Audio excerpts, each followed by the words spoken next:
passes are surprisingly hard. I've said it a couple times already, but they're not flat in this car at all. This is the Busch Grand National physics that came with NASCAR 2003, so it's not the Cup car physics. A little bit less horsepower, and I think they're perfectly suited for a track like this. Still enough horsepower to light up the rears.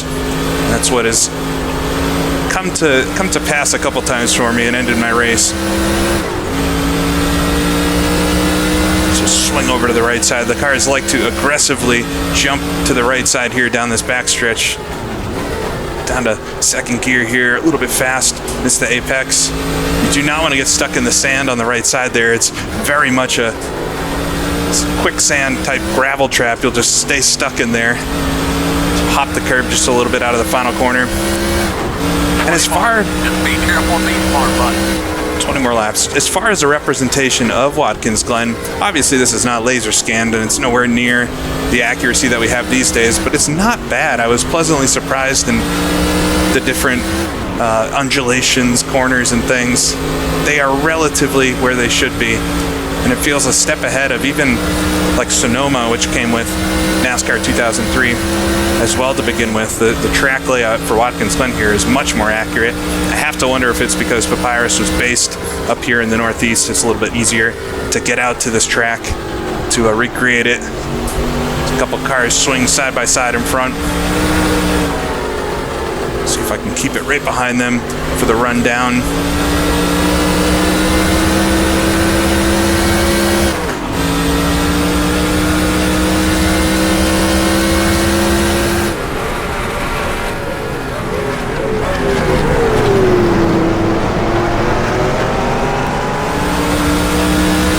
To the final corner. Oh, 91 takes exactly where I want it to go. Slide the car a bit. Had to lift off the throttle there, but still have a run.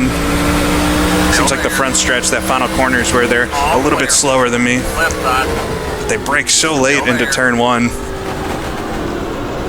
Try not to make contact there. All right. So Busch North, the Busch North series. If you're not from New England, I wouldn't blame you for not really knowing about it. I guess if you weren't watching racing 20 years ago, you wouldn't know about it. It is technically these days the KN West East series. It's what that has turned into, or where that came from. So get it down a couple gears here for the inner loop. But the Busch North series was something completely different than what K&N East is, and recently had this conversation, or I guess a post. It's not necessarily a conversation on Twitter, but a post on Twitter just about how much ARCA has changed, and then I thought more about it and how much these kind of feeder series to NASCAR have changed so much in my lifetime, just the last 20 years. Busch North was very much the pinnacle of full-bodied stock car racing in the Northeast. This was the series and had massive entry lists with lots of very professional teams, and many of these teams are actually still around these days. There's a lot of drivers and teams that raced in this series in what is referred to as its heyday in this late 90s, early 2000s time period, who still race. They race the PASS Pro All-Star Tour Series or the American Canadian Tour these days, but those do not come close to how important and prestigious this Busch North Series was. And the thing that strikes me about it that's so different than the K&N series is these days is it surely had drivers that were coming up the ranks, and this was kind of a stepping stone for them to get to the next point. But it also had the drivers and teams that this was what they did. This was their series. They raced it year after year, and they were going to do that until they retired from racing or the series folded, which basically is what happened. And there's not a lot of these journeyman type racing series anymore, especially within NASCAR. They've all become kind of feeder series, including the trucks, and also even Xfinity or Busch, as you would call it back in these days, but especially ARCA and everything that ARCA has taken over, the K&N series. I guess they call them ARCA East and West now, right?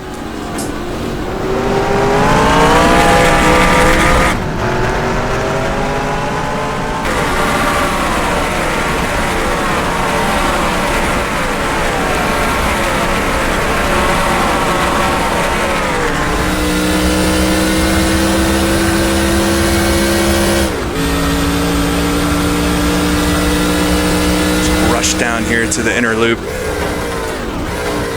Down a couple gears. So I made it up to 38th. Not quite the impressive run thus far. We'll see if I can pick off a few more of them before the pit stop.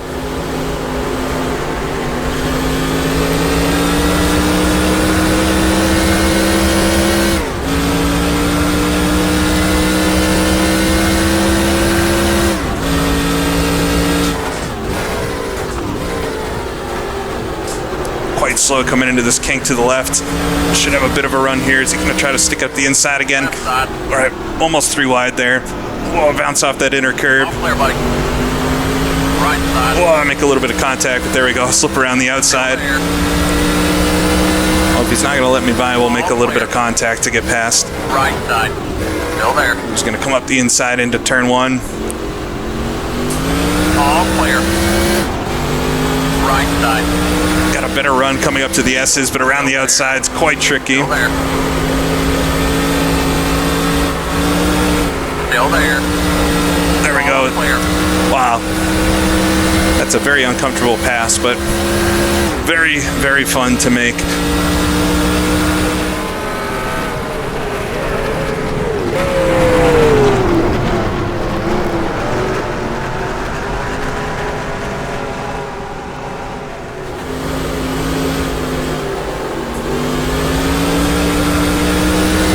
So it makes you think about it a little bit with how different a lot of these series were 20, 30 years ago, and how many of these kind of gentleman drivers, I guess you'd call them, or just these teams and drivers that this was what they were doing. I kind of miss that. And one series that still has that a little bit is, I'll get to the 62 now. Once you get past one of them, get more opportunities there, a little bit of contact. All clear. A series that still has that flavor a little bit is the Wheel and Modified Tour, which isn't quite what it was even just a few years ago. There's been a falling out a little bit within that tour even, and the car counts are down, and the schedule's very different than it was. But within the modified community, at least in the Northeast here, there's still that, you know, sense of teams that aren't just young guys trying to make it to the top on their dad's wallet type of thing. There's some of that, but there's also this mix of older guys or these teams that, you know, will swap drivers and stuff. Real racing. Real race teams. I don't know. I hope some of that can come back. That might be what we're seeing with like the revival or the kind of growth, not really revival, but growth in the Cars Tour down south. And I hope that will extend its way up here or help root itself elsewhere.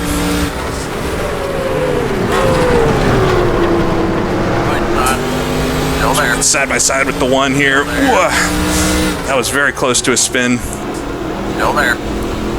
We're not going to make very many friends here in the Busch North series. Oh, and a great run out of the final corner. All clear, buddy. So his tires have started to wear out here. I'm starting to pick up quite a few spots. So I don't know all of the different drivers and things from this time period, but like I said, I can recognize some of the cars because the teams that did exist back in this time and are still racing, a lot of them have painted their cars the same or have the same number and things.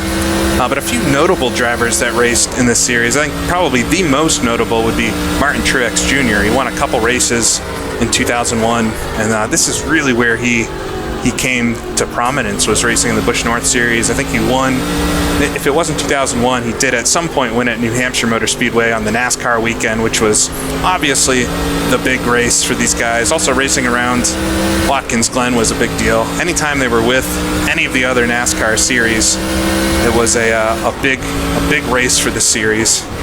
But they raced at a lot of short tracks too. They didn't just race at NASCAR circuits. They raced Watkins Glen, New Hampshire, and Dover. Then they raced all of the short tracks around the area, from Stafford Motor Speedway to, so we'll hop the curb there. Try to force myself next to the 36. Right side.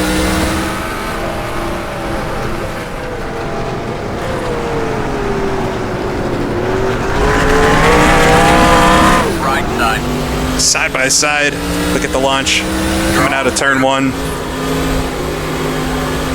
Get myself up to 34th position. if we'll be seeing the front of the pack today.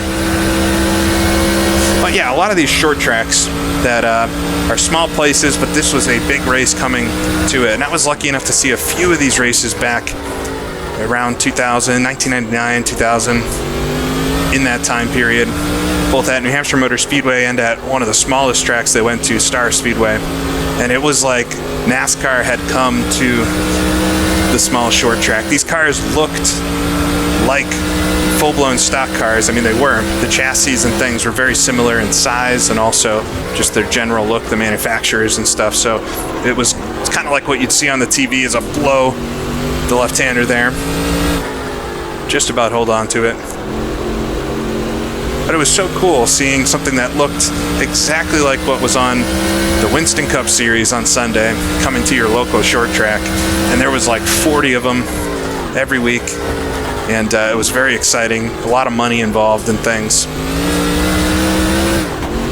Perhaps it was unsustainable, but it was really amazing when it happened. And there's a lot of groups and things on Facebook, especially, where all those different groups seem to hang out. But a lot of memory groups and people reminiscing about these times. You hear about it all the time. People up here just talk about the Busch North days. They were the good old days, as they were called.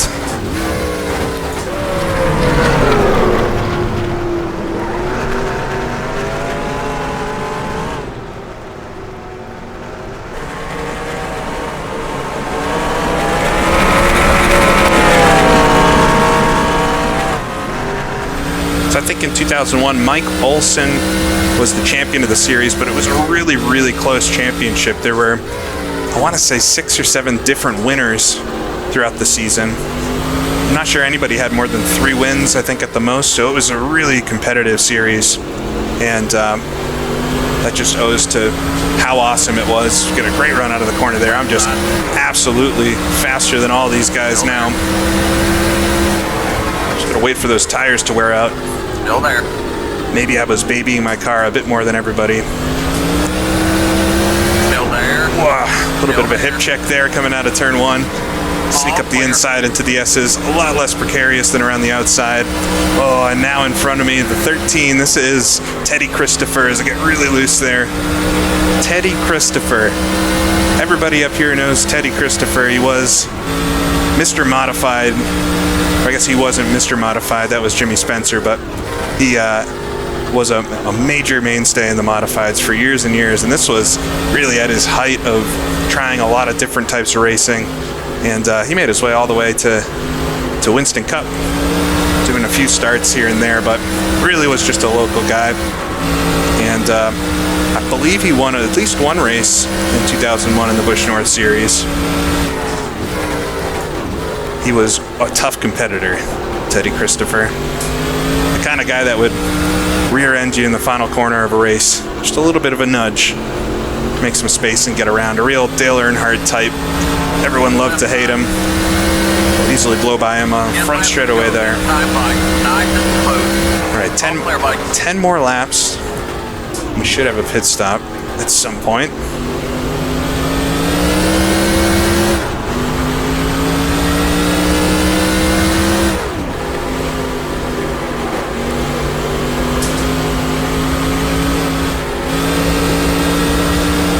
I was interested to see as a part of this set of cars, which again are painted incredibly well. There's just a lot of detail and care. These are the type of painting cars like this. There's not a lot of pictures. There's a lock up the brakes a little bit there. Chase the gear shift down to the corner. There's not a ton of pictures of every single car and logo and things, so a lot of stuff had to just be created based off grainy photos and things like that as leader's gonna pit now. See, I do have it on 2 times fuel and tires, which is why we're going to get a pit stop in this race. But maybe try to get around one more time if everybody's pitting this time. Seems like a lot of cars diving for the pits. Try one more lap so that the pit lane's a little less crazy when I have to go in. All clear. Hopefully we'll make it around without running out of gas. It seems like everybody is in the pits this time, so we got a nice clear track. Up here a little bit. A lot of these guys are coming back to it. Got a nice clear track just to enjoy driving it. It is surprisingly held up this sim. Like every time I play it, I'm just amazed about how well it drives. Sure, the track is a little too smooth and the feedback's not super precise, but I don't know, there's something very charming about it. And once you get that feeling for it, it holds up and it's still very, very enjoyable to play. Cut down a couple gears here. So I don't know if we'll lead a lap, but we're going to be right at the start of the pit lane because I started dead last.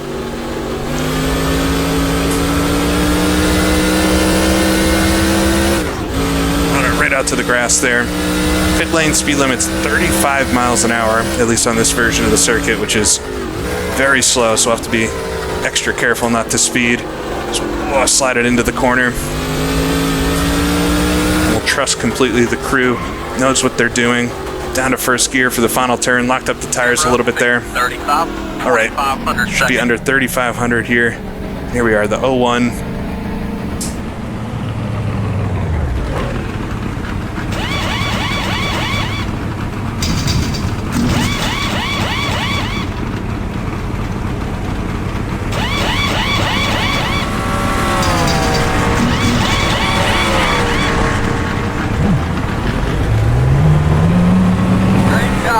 You guys are smoking. Now we'll have to go down the agonizingly slow pit lane. Job today, buddy. Keep the pressure on them. Would have led a lap if I had passed the line that time.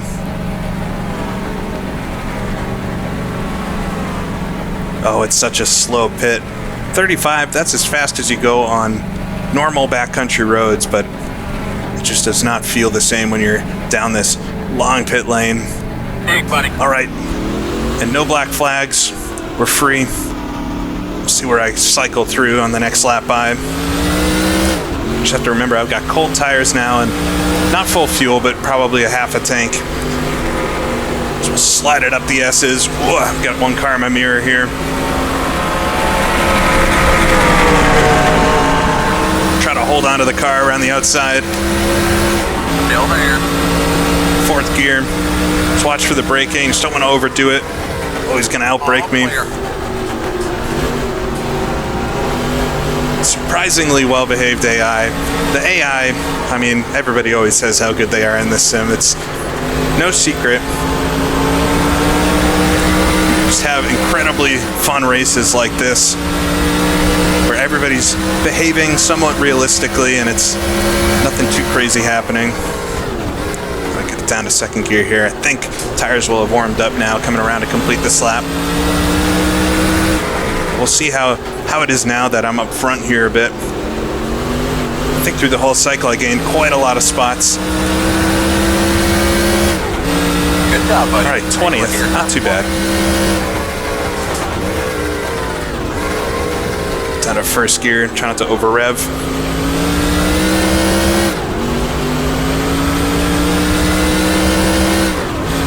So I don't know if anything will ever change with the feeder series. I think a lot of it is just economic in that it's so difficult to run race teams these days, competitive ones at that it doesn't really matter the level. It's just not something that can ever get back to the levels it was. But I do hope one of these series that doesn't necessarily have every driver trying to get to the top step comes back or becomes big, because the racing can be just as entertaining as the top level motorsport, but you've got maybe more of your average Joe taking part in it.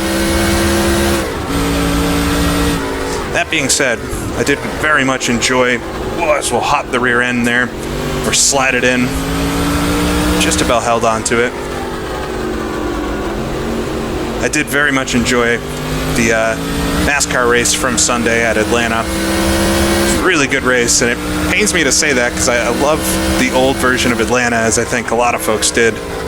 And I wish now that they had done what they did to Atlanta somewhere else. I would say Texas, but then IndyCar, of course, would not be racing there anymore. But anyways, the track and how they've changed it in Atlanta is very skeptical. And the first few races were not great, but I think it has aged just enough at this point that it's very exciting to watch the cars just try to make laps around there. It seems difficult, which is always entertaining. Get it down a couple gears. I know Keselowski, I think, was saying it is very much like old school Daytona with how the cars bounce and draft and stuff, and man, he almost won it. And such a shame. Of course, the best race of the season so far is the one that gets rain shortened, as I've got a couple cars right on my rear bumper here. So they're going to battle with each other, though. I'll try to scoot away and not crash myself in this left-hander. On this version of the circuit, that is one of the only left-hand corners of significance. So you might set up the car actually to be a little bit asymmetrical and have it turn to the right a bit better, so that corner is always difficult. Alright, 5 more laps. See if I can catch back up to the car in front and at least secure my top 20 finish.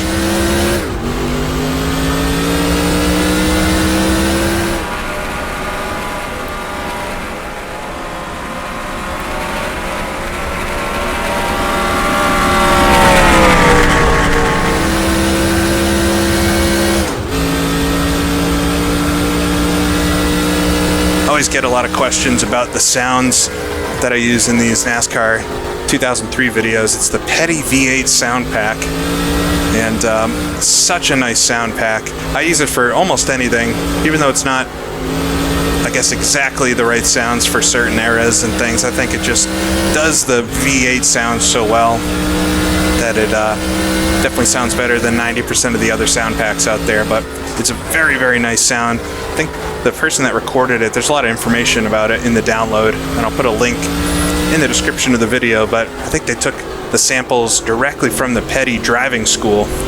They either work there or are able to mic up those cars, so it's a very authentic sound pack for the Gen 4 as a whole era, and really brings the sim alive. Good sounds are a lot of what makes these sims, a lot of fun to play.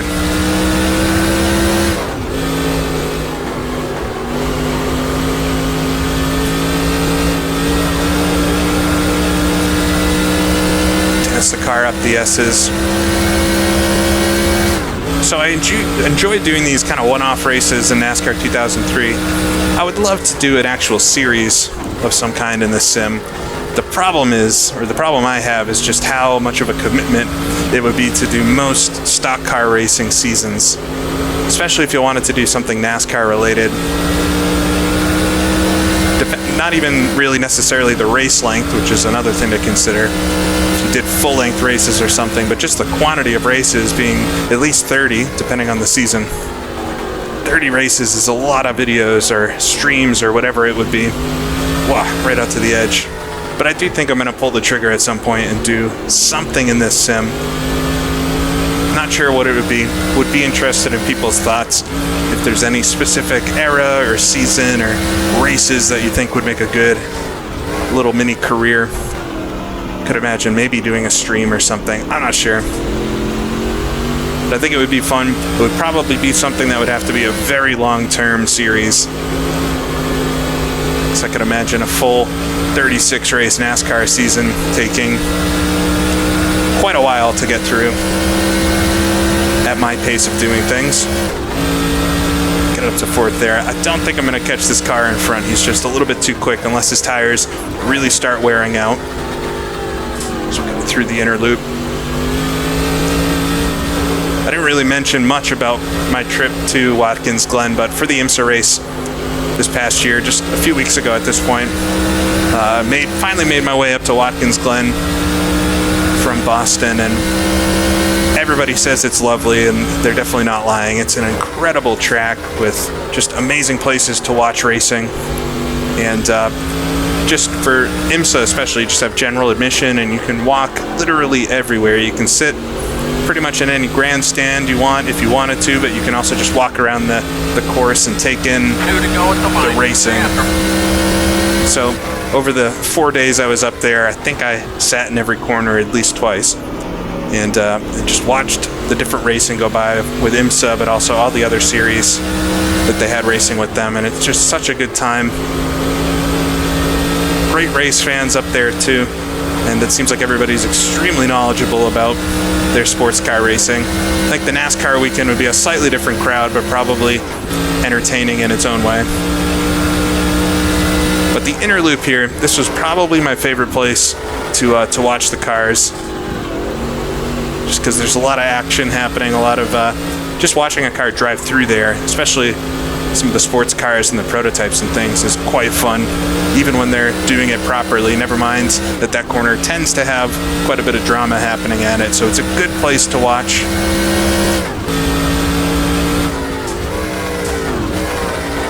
Kick down a couple of gears, slide the car now. The tires are starting to get a little bit worn. So we'll come through the final turn and start the final lap. You see the white flag in the air. Love the little details like that. One more time, buddy. One more time. Straight. Move. Turn 1 here is a cool place to watch from as well. You can get really close up on the inside. You can almost see where those spectators are in the sim here. But probably my second favorite place to watch was one that I didn't think I would be watching from. It's just not a spot that was on my radar, but up here on the left, just before the braking markers, or right at about the 500 marker on the 600 on the left there, you can stand right there and watch the cars at full speed just before they start to brake, or right at the point where they start to brake. It is very, very cool, and highly recommend that one.